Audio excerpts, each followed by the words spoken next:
लक्षात ठेव, सत्याला आधारची गरज पडत नाही, ते स्वतः उभं राहत आणि खोट्याला आधारची साखळी लागते. एक गळून पडली की सगळं पडतं. दुसऱ्याची होडी चोरून समुद्र पार करता येत नाही. जे तुझं आहे तेच किनाऱ्यापर्यंत पोहोचेल, हे कायम लक्षात ठेव. शिव शंकर शंभा. मुकुंदराव, स्वामी देवांचं ऐका. अहो, सत्याचं वजन कमी असतं आणि खोट्याचं ओझं जड असतं. काहीतरी बोध घ्या आता.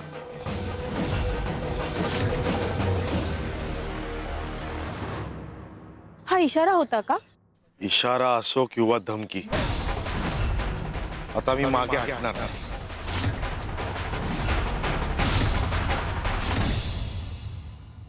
कपिलताईंचा अजून काहीच निरोप आला नाहीये.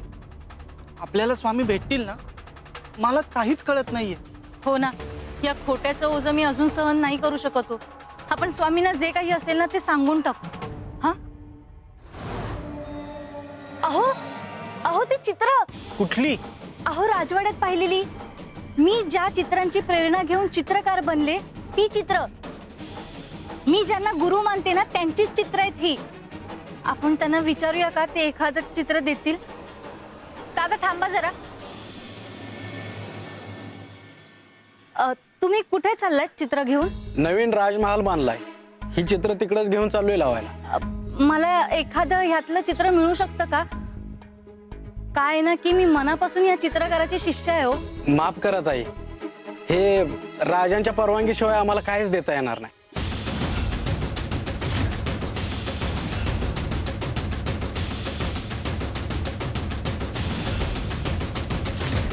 ह्यातलं एखादं चित्र तरी माझ्या घरात असावं अशी माझी इच्छा होती, गुरूंची आठवण म्हणून. अंबिका, अगं स्वामी कृपा करतील. तुझी आणि तुझ्या गुरूंची भेट नक्की होईल. काळजी करू नकोस. चल. चल. चित्र बाबांची आहेत. म्हणजे ही अंबिका बाबांना गुरुस्थानी मानते. म्हणजे ही गोष्ट आपल्या कामाची आहे. नक्कीच कामाची.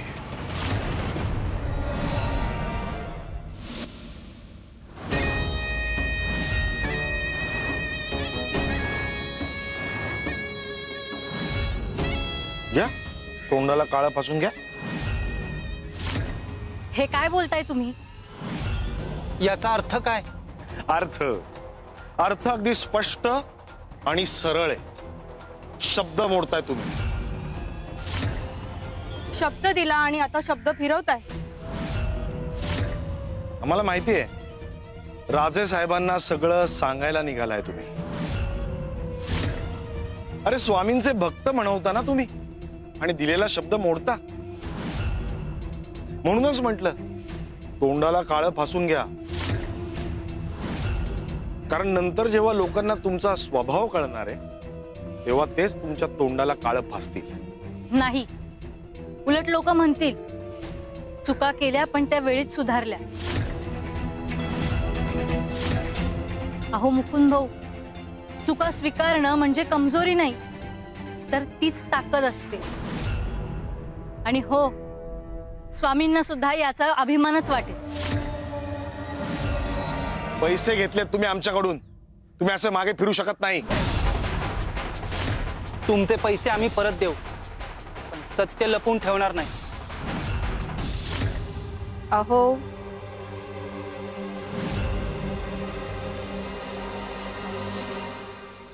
आणि जर त्यांनी त्यांचा निर्णय बदलला नाही तर? जर त्यांनी त्यांचा निर्णय बदलला नाही तर ना आपल्याला त्यांना आणखी पैशांचं आमिष दाखवावं लागेल. ठीक आहे, तुमचा निर्णय झालाच आहे तर ठीक आहे, पण जरा विचार करा. दिलेले पैसे कमी पडत असतील तर आणखी देतो, जेवढे पाहिजे तेवढे देतो, पण गप्प बसायचं.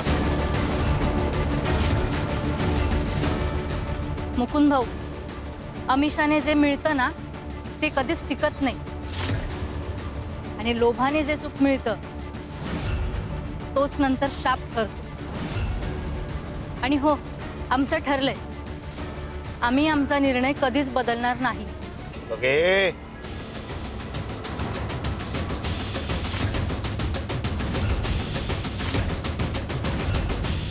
आमचं जे व्हायचं असेल ते होऊ दे, पण स्वामींच्या बाबतीत आम्ही कधीही फसवणूक करणार नाही.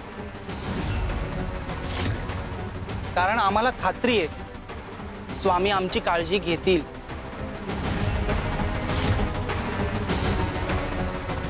नीट विचार करा. जर राजेसाहेबांना कळालं तर त्यांचा कोप भयंकर असतो. हा, राजेसाहेबांचा जो न्याय असेल तो आम्हाला मान्य असेल, पण स्वामींची प्रतारणा कधीच नाही. सत्य सांगणं आमचं कर्तव्य आहे आणि आम्ही ते निभावणार. अंबिका, चल.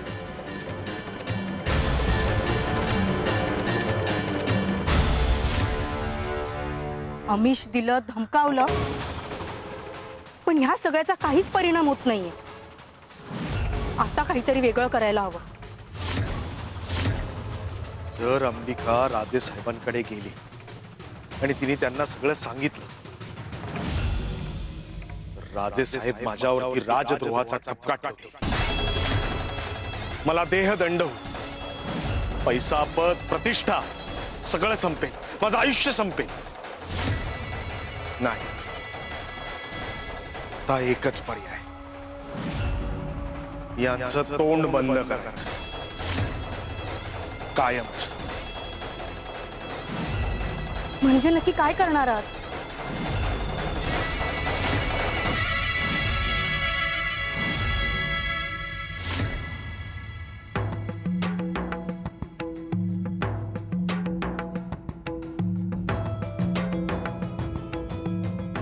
स्वामी देवा, काय झालंय? तुमचा चेहरा एवढा गंभीर का? कुणी भक्त संकटात आहे का?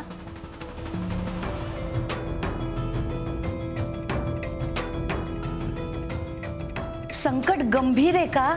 जीव घेणं संकट आहे. मी काय म्हणते सुंदरा मावशी, अहो तो स्वामींचा भक्त ना, मग त्याच्यावर एवढं गंभीर संकट आलंच कसं? तेही इतकं जीव घेणं. कपिले, भक्तांच्या आयुष्यात जे लिहिलंय ते घडणार.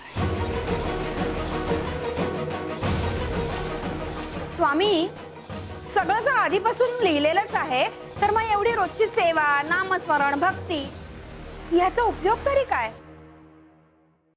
हे घे, याच्यावर डोकं ठेव.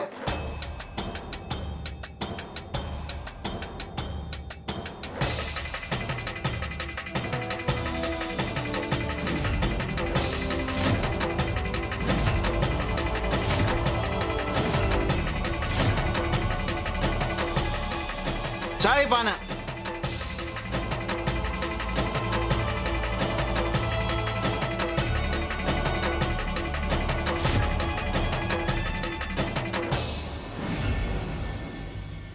स्वामी, अहो यात तर माझी जन्मपत्रिका लिहिली आहे.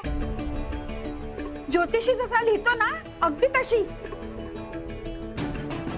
जन्म आषाढ शुद्ध नवमी, सोमवार, अनुराधा नक्षत्र, द्वितीय प्रहर, करंजे गावी देशस्थ ब्राह्मण कुळात गोविंद पंत आणि लक्ष्मीबाई यांच्या पोटी कन्येचा जन्म झाला. त्या दिवशी दुपारच्या सुमारास आकाशात ढग दाटले होते. घराच्या अंगणात तुळशी पाशी दिवा तेवत होता.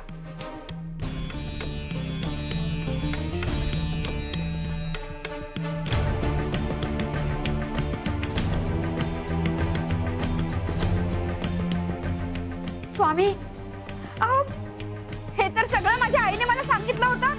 अगदी तसंच लिहिलेलं आहे यात. हे सगळं खरं आहे. माझ्या आयुष्यात जे काही घडलं ते सगळं यात लिहिलेलं आहे. यात तुझं भविष्य आहे, तुझी कुंडली आहे, विधी लिखित आहे.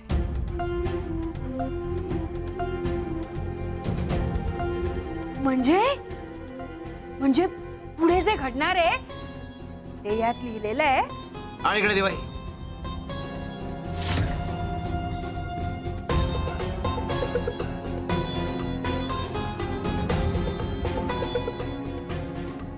कपिले सगळं सुलास पाहता येणार नाहीये. हे नियतीच्या नियमांच्या विरोधात आहे. तुझ्यावर कृपा म्हणून आम्ही तुला केवळ एक पान दाखवू शकतो आज. स्वामी दाखवा ना, मला पाहायचंय त्या पानावर काय लिहिलंय.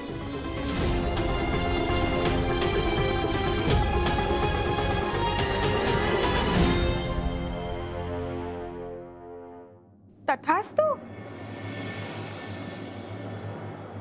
माणूस जो विचार करतो, जे ठरवतो, त्याला परमेश्वर तथास्तु म्हणत असतो. तुमच्या आयुष्याच्या कुठल्या पानावर काय लिहिलंय हे केवळ भगवंताला ठाऊक असतं आणि गुरुला. तसं निरंजन आणि अंबिकाच्या आयुष्यात काय लिहिलंय हे आम्हाला ठाऊक आहे.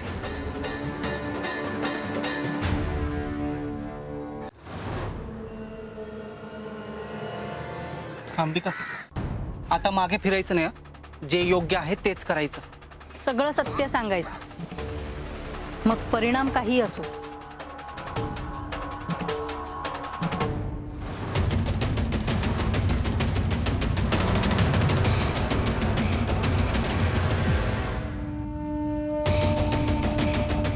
सांगितलं होतं तोंड उघडाल तर परिणाम भोगायला लागेल. आमचं आयुष्य उद्ध्वस्त करायला निघाला होतात का? आता तुमचंच आयुष्य संपवतो. सरस्वती, आज जर यांना थांबवलं नाही तर आपण संपलो.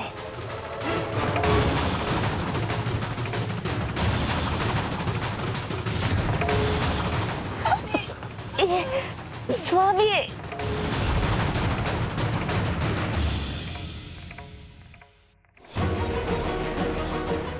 स्वामी, त्या वहीमध्ये तथास्तु लिहिलंय, त्याचा अर्थ काय? तूच म्हणालीस ना, जे लिहिलंय तेच होणार आहे, तर मग सेवा आणि भक्ती काय करायची म्हणून. अरे तुम्हाला काय ठाऊक, तुम्ही जेव्हा देवाची सेवा आणि भक्ती करत असतात तेव्हा त्या बदल्यात देवाने कुठल्या पानात तथास्तु लिहून ठेवलंय ते. तुमच्या मनात जे आहे ते घडेल असं लिहून ठेवलंय. म्हणून निस्वार्थपणे भक्ती करत राहावी. कधी ना कधी तुमच्या आयुष्यात तथास्तुचं पान येतच. म्हणजे स्वामी, माझ्या मनात जे आहे ते सगळं घडेल. आज मला तथास्तु हा आशीर्वाद मिळेल. मिळाला की मगाशी रस्त्याने जात असताना तू काय म्हणालीस, देवा मला धनलाभ होऊ दे. मग देव तथास्तु म्हणाला आणि काय घडलं.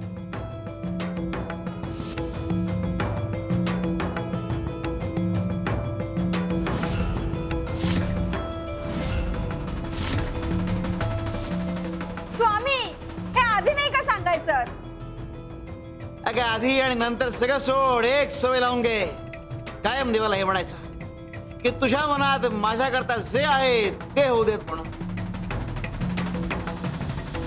म्हणजे स्वामी देवा, विधात्यानं प्रत्येकाचं आयुष्य आधीच लिहून ठेवले. त्याचं सुखही, दुःखही आणि संकटही. पण एक कोळ मात्र त्याने रिकामी ठेवली आहे. कोणती देवा? प्रत्येक पानावर एक कोळ रिकामी असते आणि ती ओळ तुम्ही तुमच्या पुण्याच्या जोरावर भरू शकता. तुमची भक्ती, तुमची सेवा, तुमची निष्ठा ही त्या ओळीची शाई असते. आणि जेव्हा भक्त प्रामाणिक असतो तेव्हा ती ओळ गुरु स्वतः लिहितो. शिवार शंकर नमामि शंकर शिवशंकर शंभो. हे गिरिजापती भवानी शंकर शिवशंकर शंभो.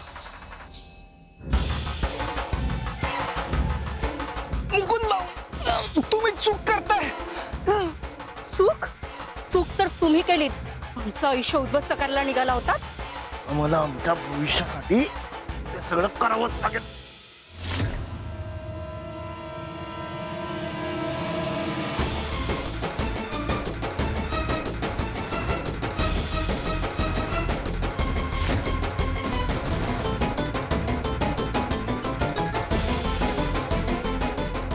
संपला.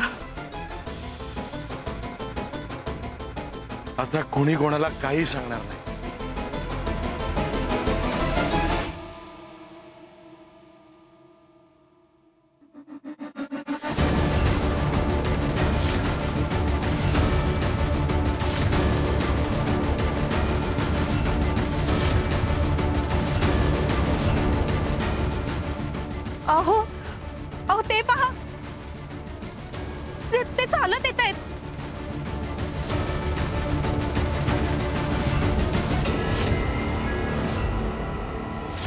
शक्य आहे?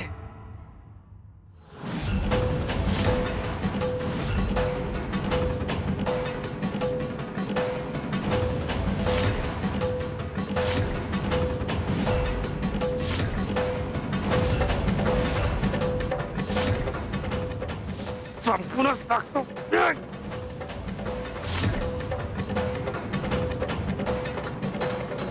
आता तुम्ही वाचणार नाही.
अहो अहो मला ही भुताटकी वाटतीये.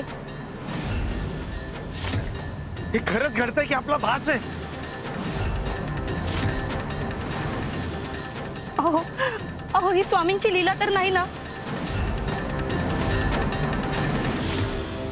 स्वामी, पापाची पुनरावृत्ती केली की परिणाम पुन्हा पुन्हा समोर येते. निर्दोषांवर हात उचलला हात थरथरते. सत्याचा काळा लागला म्हणून श्वास तुमचाच अडकू लागेल. ज्यांच्यावर आमची कृपा आहे त्यांना स्पर्श करण्याआधी तुम्हाला आमच्या न्यायातून जावं लागेल.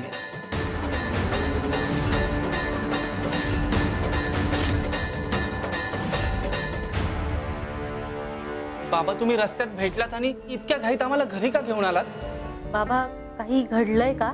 तुम्हाला वाचवायला घेऊन आलाय. म्हणजे एका संकटातून वाचवण्याकरता तुम्हाला इथे घेऊन आलाय. संकट? कोणतं संकट? तुम्ही एक चूक करून स्वतःहून संकट अडवून घेणार आहात. तुम्ही का जात नाही राजासाहेबांकडे? त्यांना का सत्य सांगत नाही आहात? जर त्यांना परस्पर कळालं तर ते तुमच्यावर संशय घेतील, मग संकट आहे. बाबा आम्ही आधी स्वामींना भेटायचं ठरवलंय. त्यांचा सल्ला घेतल्याशिवाय कसं जाऊ? हो, गुरूंची परवानगी न घेता पुढे पाऊल टाकणं आम्हाला योग्य वाटत नाहीये. बरं, एक काम कर, नदीचं चित्र काढायला घे. आत्ता आत्ता का? अगं तू काढ तर खरं, असं का सांगतो? बर. हा, पण त्याआधी एक काम कर, आधी नदीवर जा, नदी पहा आणि मग काढ. बाबा हो, त्याची गरज नाहीये. मला माहिती नदी कशी दिसते. मी न पाहता चित्र काढू शकते. स्वामींच्या बाबतीतही हाच नियम लागू होतो. तुम्ही प्रत्येक वेळी त्यांना प्रत्यक्ष जाऊन सांगण्याची आवश्यकता नाहीये. त्यांना सगळं ठाऊक असतं. अगं जशी नदी कुठूनही निघाली तरी ती शेवटी समुद्राला जाऊन मिळते, त्याचप्रमाणे तुम्ही कुठेही उभं राहून मनोमनी त्यांचं स्मरण केलं की ती गोष्ट त्यांच्यापर्यंत पोहोचतेच. हे पहा, मी सुद्धा स्वामी भक्त आहे म्हणून सांगतो, भक्ती म्हणजे केवळ पायी तिथपर्यंत जाणं नाही, तर भक्ती म्हणजे अंतःकरणाने जोडलं जाणं. तुम्ही सत्याच्या बाजूने आहात ना, मग भीती कशाची? आम्ही स्वामींना मनोमन वंदन करून राजेसाहेबांना जे काही आहे ते सत्य सांगू आणि जो निर्णय असेल तो मान्य करू.